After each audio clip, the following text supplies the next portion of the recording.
So I'd be working on the skill I'd be working on is dribbling, and the fitness aspect I'd be working on is their explosive strength. I would do this over a 9-week mesocycle which is made up of three-week microcycles.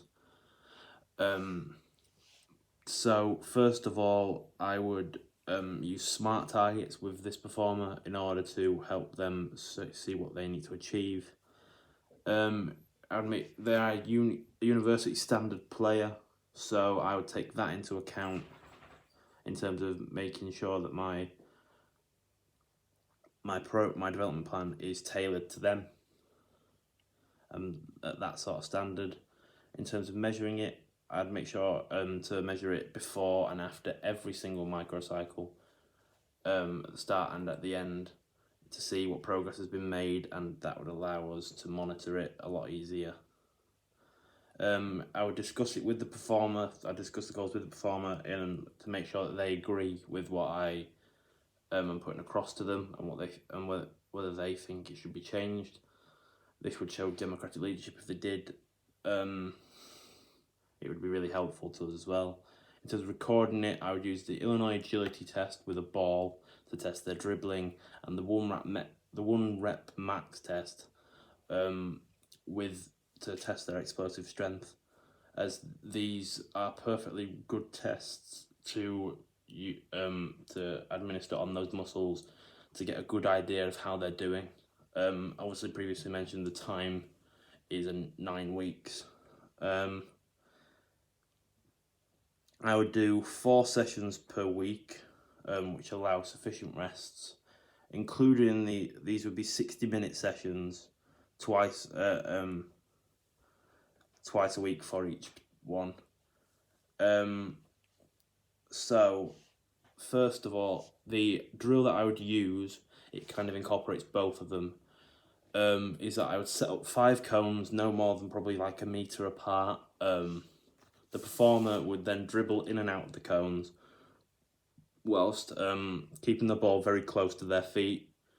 If they lose the ball or get tackled or whatever, it goes too far away, then they have to go back to the start and restart it.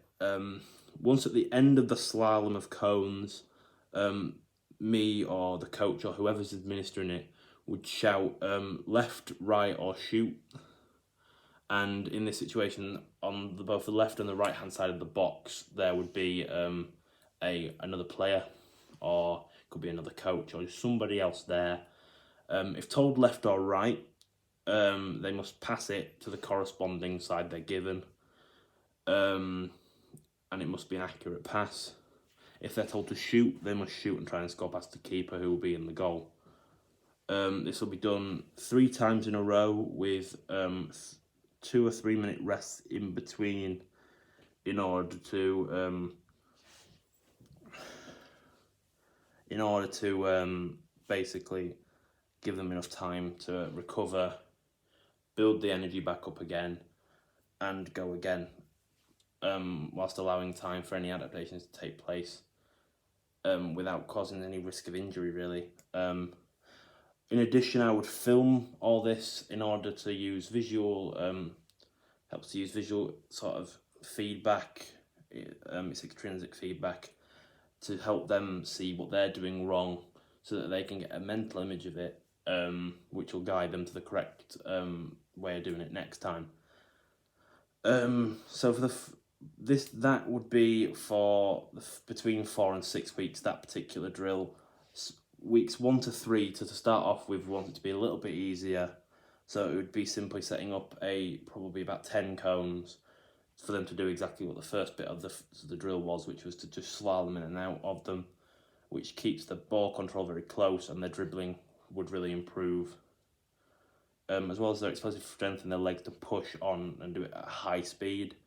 4 to 6 weeks, I've previously just mentioned what that would include. For 7 to 9 weeks,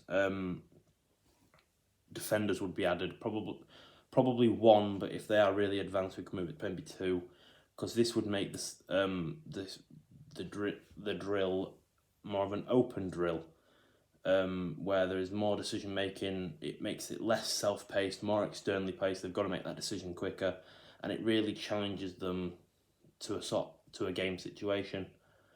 So they have to be ready. Before and after every session, there would be a warm-up, which would most likely include a 10-minute jog for a pulse raiser to get the heart rate up and prepare them ready for exercise, which probably would also include some dynamic stretches such as jumps, such as stretching out the calves, because this would improve the elasticity of the muscles, reducing the risk of injury, and really helping them to perform at their best during the training. In terms of cool downs, there'll also be a cool down after every session, which would include a slow jog to bring the heart rate back down at a steady pace, as well as speeding up the slow component of EPOC, allowing the ATP and the PC to be restored a lot quicker.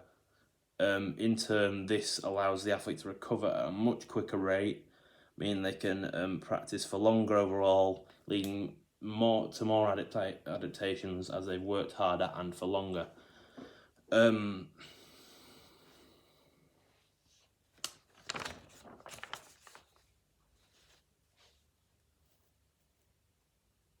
9 weeks as a time frame was chosen to allow enough time for physiological and psychological adaptations to occur, which would show a clear improvement in the skill. Such as schemas being learned and ingrained, which would help them become autonomous learners in the skill, moving from associative, such as a uni student, which is what they are, to an associative learner, helping to progress in their career and gain better experience in the grounds. And potentially, when it comes to playing games, they may get spotted by a scout, which has helped them to gain a route to becoming sporting elite, sporting excellence, which would be what they want to get to. Doing 9 weeks also allows us to measure and progress improvement from week 1 all the way to week 9 and discuss with the performer how it's going. If the training is not going unbelievably well, then they're probably going to make it easier. So saying for weeks 4 to 6, they're struggling with it a little bit. For a couple of sessions, maybe bring it back down to what they were doing in the first few weeks, making it a lot easier, and taking it a bit of a slower pace in order for them to catch up, and not push themselves too hard, which will keep them motivated, keep them going, and keep their confidence levels high, knowing that they're progressing at a good rate for themselves. But if it's going well, we can easily just step it up and make it harder straight away, such as doing the 79-week drill within the 4 to 6 weeks, really challenging that player to get to the best of their abilities in terms of where they want to be.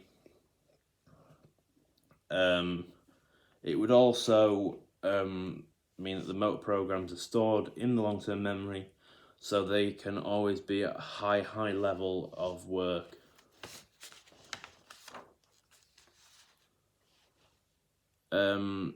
These sessions would be progressive practice, obviously, due to them getting harder every single time to improve what they need to improve. Over time, it would help to improve the intensity and frequency of the training.